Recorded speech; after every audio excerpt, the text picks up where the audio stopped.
Montaigne in the French Renaissance in the 16th century. Watch, listen, learn. Welcome to BCC on iTunes U. The structure of a formal essay. Today we're going to look at the structure of a formal essay, the kind of essay you'll be producing in college for literature courses, for history courses, for philosophy courses, and for any other college course in which writing is a significant component. Even when a formal essay isn't required, certain essay questions arise in testing situations that make understanding the mechanics of the standard formal essay essential. The essay may have begun with Montaigne in the French Renaissance in the 16th century, but expectations of readers of essays have not significantly changed since the famous French writer published his. The first issue that one immediately notices about the formal essay is that it follows a tripartite or three-part structure, consisting of the introduction, the body, and the conclusion. The reason for this tripartite structure, I have discovered, is that there are three different audiences to consider: the audience that has not heard your evidence, the audience who is in the process of hearing your evidence, and the audience who has heard and perhaps has even developed opinions about your evidence. These different audiences have different expectations and thus should be addressed differently. The first audience, who has no clue of the contents of the evidence you have to offer, does share some common knowledge that you can remind them of while you are introducing your topic. First of all, they have read your title, which, if you have titled your essay well, has probably given them a pretty good idea of what your essay will discuss, perhaps even what you are intending to prove as your unique point of view on the subject. Second, you can assume that they are aware of the things in your world that are not too specialized or technical. Essentially, you can imagine that your audience consists of your peers, other college students of all kinds, your parents and teachers, and other people in your community. The writer of an introduction of an essay has a number of tasks to consider: getting readers' attention, reminding readers of what they already know about the topic that you have chosen to discuss, pointing to a specific aspect of the subject that may present a problem, and making a statement about your particular view of that problem, even perhaps a solution. With so much to accomplish in the introductory one or two first paragraphs of your essay, it's no wonder that so many students have difficulty in getting started on writing an essay. Perhaps the best method of dealing with this huge initial burden is to put some of the task aside for later. All students need to have in their introductions at first is a working thesis, a particular limited subject, and a general point of view. Later, more can be added to the introduction, including a preview of the essay's contents and a smooth transition into the body of the essay. The body of the essay addresses the reader who has committed themselves to following the proof that your point of view is correct. The essay loosely follows the geometric model of making deductions or proofs.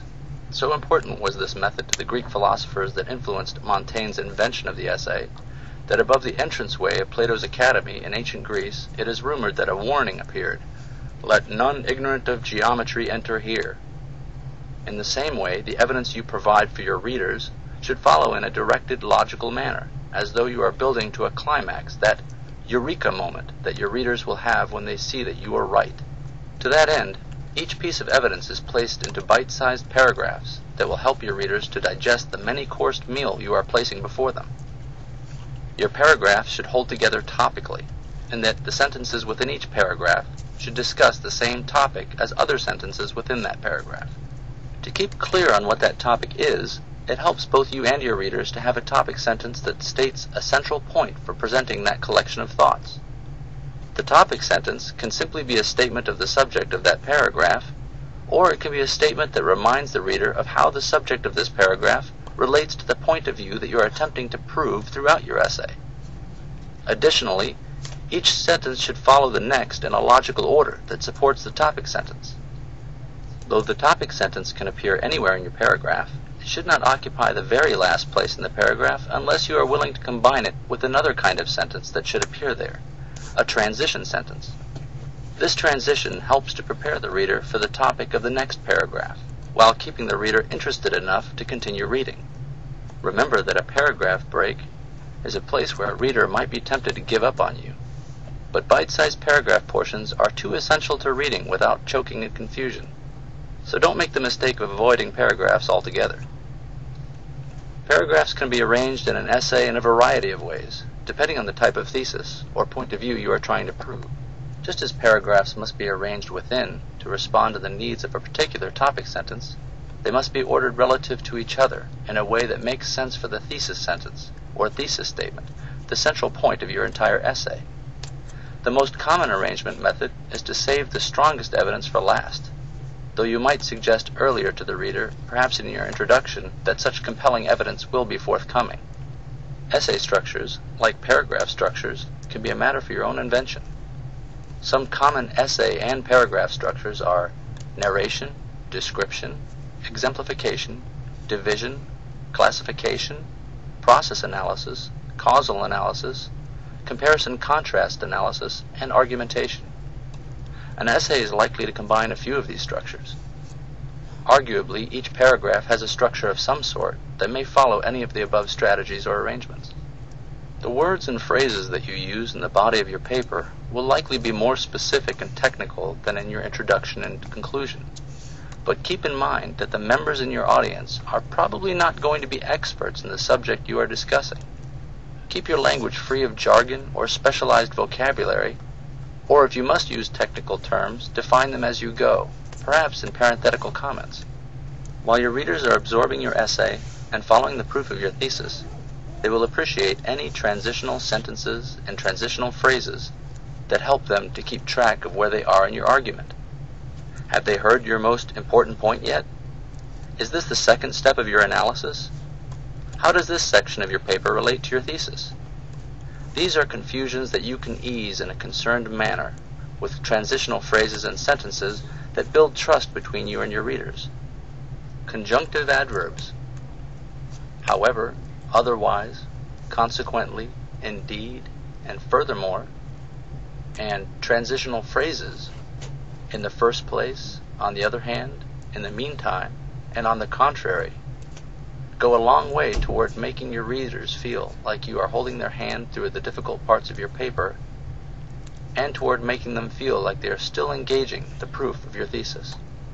Your thesis will, as you approach the end of your paper, begin to seem proved to the reader, but the loose ends of the argument strings have not yet been joined into a strong rope.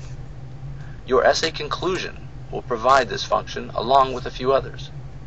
Remember that your audience, as you begin your conclusion, has shifted to one that realizes that they have seen your evidence. They think they know what you are going to say. How you are going to tie it all together, however, they don't know exactly. You can play with their expectations a bit here, but you should still remember to address a few concerns. The conclusion should review the evidence, at least by either a mention of its broadest categories, or by mention of a few striking images that represent the categories of evidence that have been discussed. Revisiting your thesis statement from your introduction can help them to see that your original claim has been proved true. Further, you have a chance in your conclusion to part with your reader on friendly terms, guiding them to an action that can help them to make use of your proved thesis in their day-to-day lives. Lastly, you should return to your title and your introduction to make certain that the actual contents of your essay are well reflected there. The introduction can now be analyzed with a discerning eye, without fear of stifling your writing spirit. The introduction and conclusion function together to bring your essay home to your readers. Your initial hook, or essay opening, should draw in your reader in the same way that your parting words in your conclusion should make them wish to follow your suggestions in their lives. Both the beginning and end of your essay thus concern the contexts of your readers. Perhaps a well-crafted title, too, can show them how to make the best use of your essay.